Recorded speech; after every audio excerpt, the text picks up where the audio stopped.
The morning this whole saga really tipped over from annoying to unbelievable. I woke up, stumbled to the front door in my slippers, and found a neon orange notice flapping in the breeze like it owned the place.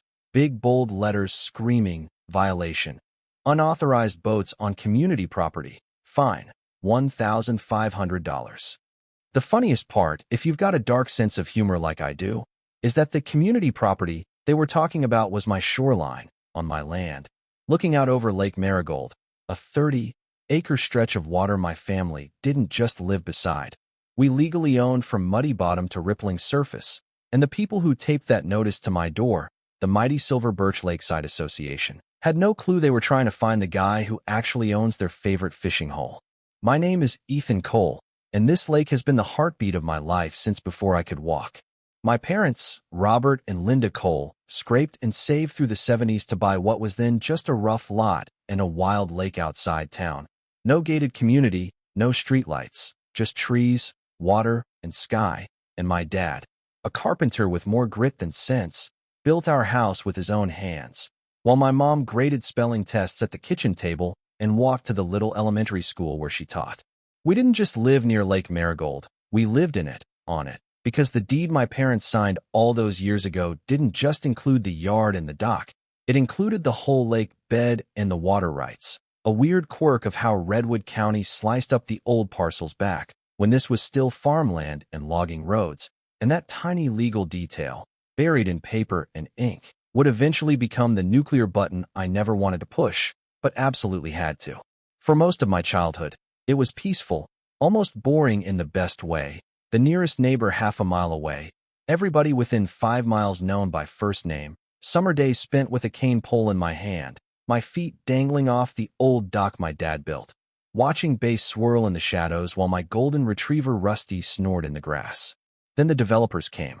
It started with survey flags in the woods across our property line, then the rumble of heavy equipment, and before I hit middle school, the ridge above the lake had sprouted an entire upscale neighborhood. Silver Birch Landing. Rows of big, shiny houses full of people who wanted country living, as long as it came with perfect sidewalks and covenants. And of course, it wasn't long before they built the real monster. A homeowners association, the Silver Birch Lakeside Association, with meetings, dues, and a board that thought bylaws were scripture. At first, it seemed harmless.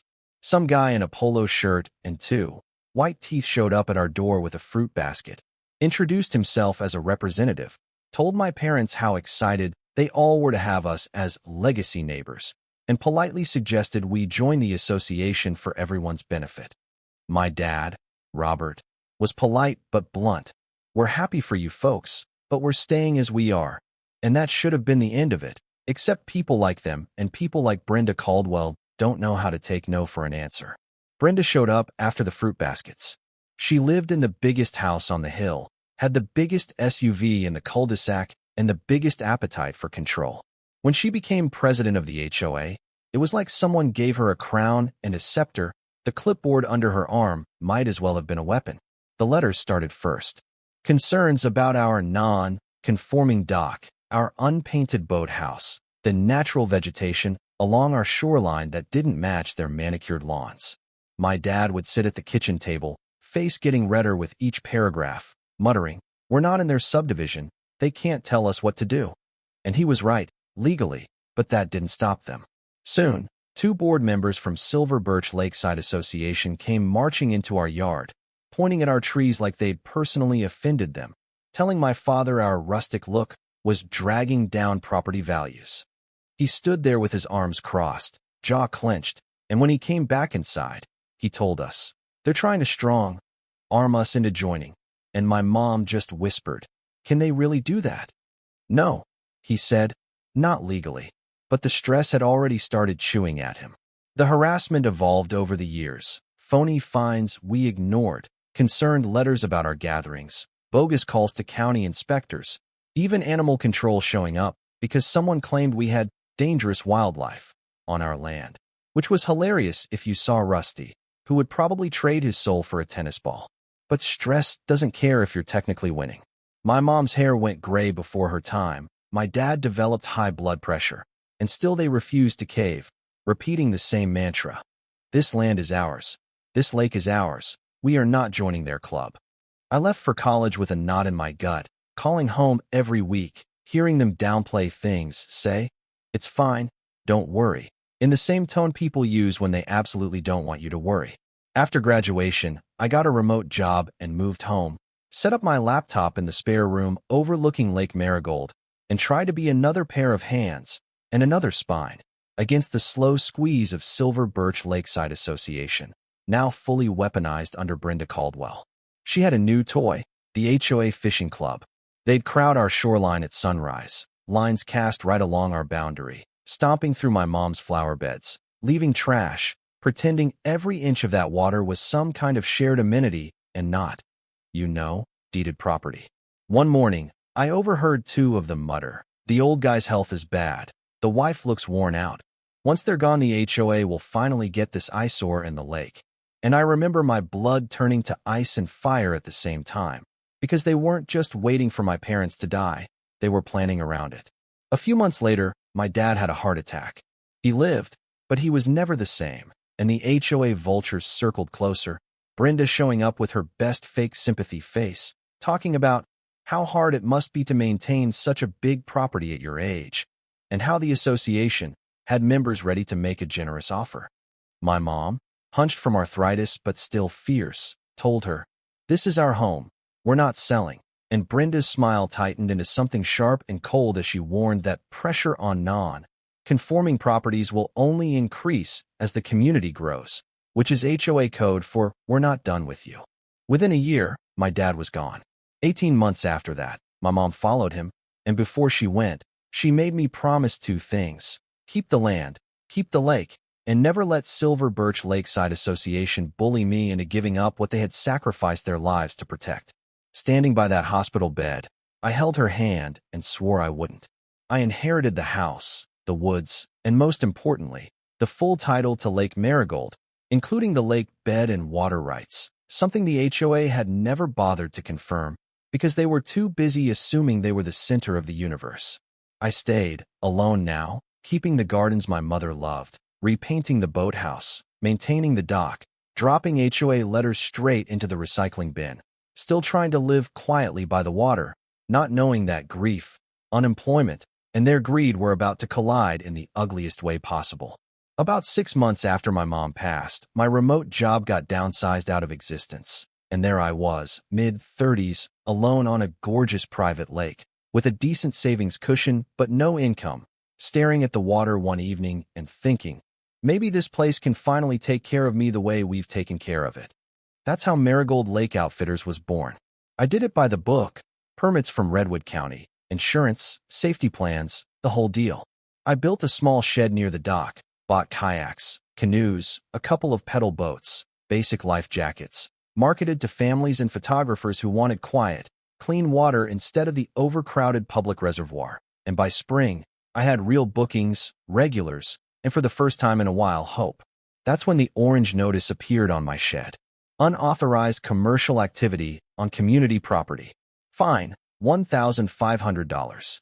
Remove all boats and structures within 7 days. Signed, of course, by Silver Birch Lakeside Association. I laughed, tore it down, tossed it, and kept working. 3 days later, I was teaching a young couple how to paddle a tandem kayak when a golf cart came barreling down my driveway like it was a runway, and out stepped Brenda Caldwell, clipboard in hand, mouth already primed for battle. She announced, loudly enough for my paying customers to hear, that I was running a business on HOA property without approval, that fines were now accumulating, that the board would be taking legal action, and I told her, as calmly as I could while my ears burned with embarrassment, that this was my land, not association property, that my permits were in order, and that she was trespassing. She waved her clipboard like a judge's gavel and said, "The lake is a community resource. Your family might own the shore, but the water belongs to everyone." And in that moment, I realized the truth. She genuinely believed it, because no one had ever told her otherwise. I didn't correct her. Not yet. I wrote a formal letter that night, again reminding them we were not part of Silver Birch Lakeside Association, that they had no legal authority here, that future visits would be treated as trespassing, but I still didn't mention the lake title I wanted that card face down until I really needed it. The fishing club became her favorite weapon. They started setting up right in front of my launch area, chairs, coolers, rods, acting like I was invading their space instead of the other way around, sending lines flying close enough to my rented kayaks that it became a safety issue, complaining loudly about all this racket hurting the fish every time I tried to run a lesson. I found my signs knocked over, trash appearing by the shed, pedals missing and then mysteriously found by helpful HOA members, and then the fake online reviews started. Anonymous accounts claiming my business was illegal, unsafe, poorly run. I installed security cameras, which cut down on petty vandalism, but not on their determination. Then the phone calls started, blocked numbers, distorted voices telling me I should shut it down or things will get worse. I logged everything, took it to the sheriff's office, but without a clear name or face, they couldn't do much. The night everything changed, my dog was the hero. Around 2 in the morning, he exploded into barking, claws skidding on the hardwood, and when I looked out the window, I saw an orange glow at the shore that absolutely should not have been there. My little rental shed was an inferno. I called 911, grabbed a hose like it would matter, watched months of work and 15 grand worth of kayaks, boards, and gear go up in flames. The fire department saved the trees and the house, but the shed was gone. The investigator found signs of accelerant, spray paint over the security cameras, and labeled it what it was, arson. The next day, while I was still picking through the charred wreckage, Brenda rolled up in that same smug little golf cart, lips pursed in a sympathy-shaped lie, and said, "Such a shame about your shed. Perhaps this is a sign that commercial activities don't belong on residential property." I asked if she'd really come down here to gloat in front of burned remains, and she said she was there to offer a solution. The HOA was willing to buy my land at fair market value so they could integrate the shoreline into the community plan.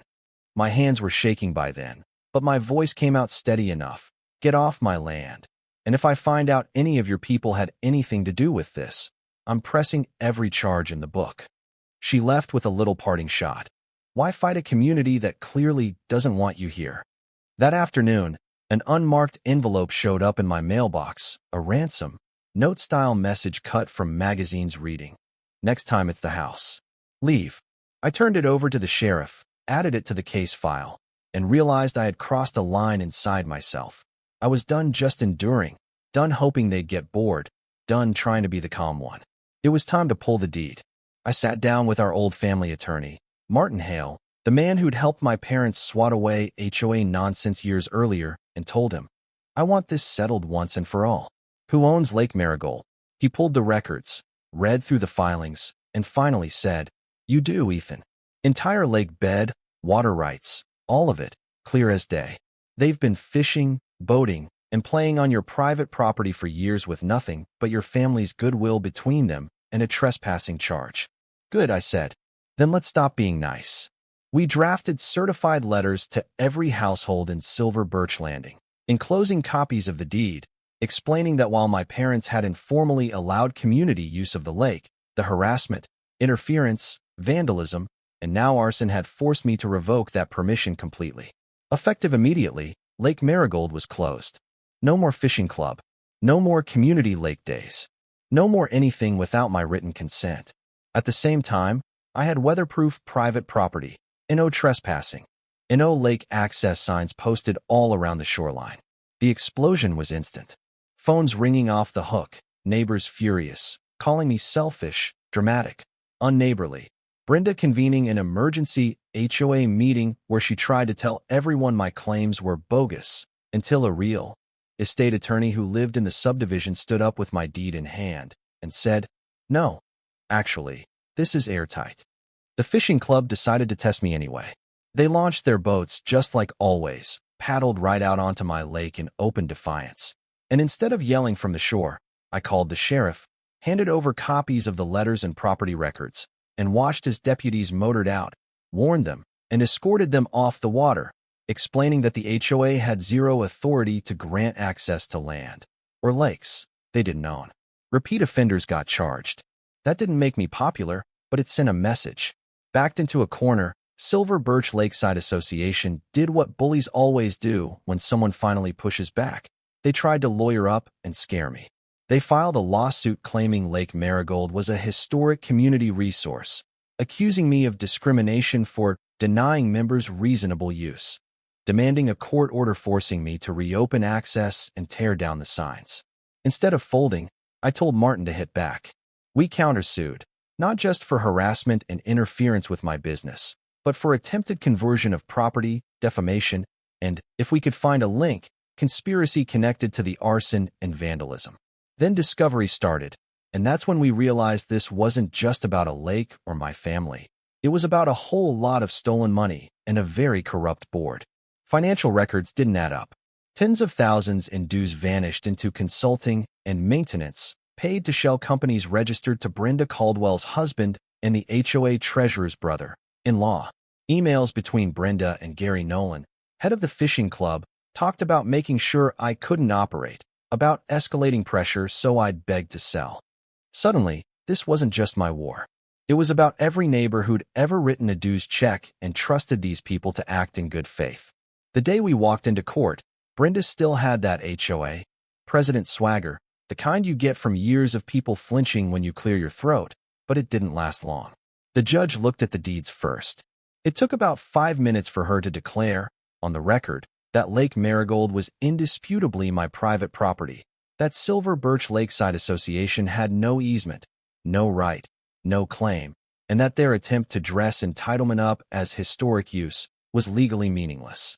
She dismissed their lawsuit with prejudice, no do-overs. Then she watched, stone-faced, as our attorney walked through the emails, the harassment timeline, and, with help from the forensic accountant, the missing money. Shell companies. False invoices. Board minutes talking about targeting my family to pressure us into selling so they could unlock the potential of the lake. At one point, Brenda leaned in to whisper frantically to her attorney, and the judge cut her off, saying, "Counsel, does your client wish to respond?" And their side suddenly asked for a recess to discuss settlement. Our lawyer shook his head. "Your Honor, regardless of any settlement, we're obligated to bring evidence of fraud and embezzlement to the district attorney," and the judge agreed, announcing she'd be forwarding everything to the DA herself. You could see the moment Brenda realized the HOA wasn't a shield anymore. It was Exhibit A. Over the next months, the fallout hit like a series of controlled demolitions. The entire Silver Birch Lakeside Association board resigned under angry pressure from their own members. The DA's office brought charges against Brenda Caldwell and the treasurer for fraud and embezzlement. The fishing club head, Gary Nolan, eventually got tied to the arson through cooperating witnesses. In the end, Brenda pled out and went to prison, ordered to repay what she'd skimmed. The treasurer got a lighter sentence for turning over emails and records. Gary was convicted of arson and conspiracy. Civil suits followed from me and from homeowners who'd been bled dry for years. Some of the loudest HOA cheerleaders wound up selling their houses to pay legal fees. Meanwhile, I rebuilt. The new boathouse was bigger, fire-resistant, and wired like Fort Knox. The fleet doubled. I added fishing kayaks just to twist the knife a little, turned Marigold Lake Outfitters into something my parents would have been proud of. Then, one afternoon, a man I'd seen around but never spoken to knocked on my door. He introduced himself as Daniel Price, newly elected interim president of what was left of the association, and he didn't come with a clipboard, just a tired smile and a six-pack of apology in his hands. He said he was there on behalf of neighbors who'd been blindsided by the corruption, who'd paid their dues, trusted the system, and now felt betrayed, and he asked, very carefully, if there was any way the community could, one day, have some kind of structured, respectful access to the lake again, passes, rules, fees that went toward maintenance, because a lot of kids had grown up jumping off that water, and not all of them had done anything wrong. Part of me wanted to slam the door, tell him the lake would stay locked forever out of principle, out of spite, out of pain, but another part of me heard my mom's voice, remembered my dad letting neighbor kids use the dock long before Silver Birch Landing even existed. So I thought about it. A lot. In the end, I drafted a proposal for a seasonal access pass system, strict rules, limited hours, no loud parties, no harassment, no trespassing beyond designated areas, and made it crystal clear in the contract that I, Ethan Cole, owned Lake Marigold, that access existed solely at my discretion, and that any organized harassment or boundary pushing would void the agreement on the spot. The new group, no longer calling itself an association with power, just a voluntary neighborhood club, accepted every term. Something shifted after that. My business took off, buoyed by locals who now knew exactly how close they'd come to losing everything to a corrupt board, and who were strangely proud that their lake was privately owned by someone who'd gone to war rather than sell out. Neighbors who once glared now waved. Some apologized. Some just quietly booked kayaks on Saturdays, tipped well, and kept their kids from trampling the flower beds. Legally, the old HOA died. It was dissolved, replaced by a voluntary neighborhood group with rotating leadership, no power to fine anyone, and a laser focus on things that actually matter: cleanups, holiday potlucks, helping each other when storms rolled through. 5 years later, Lake Marigold is calm again.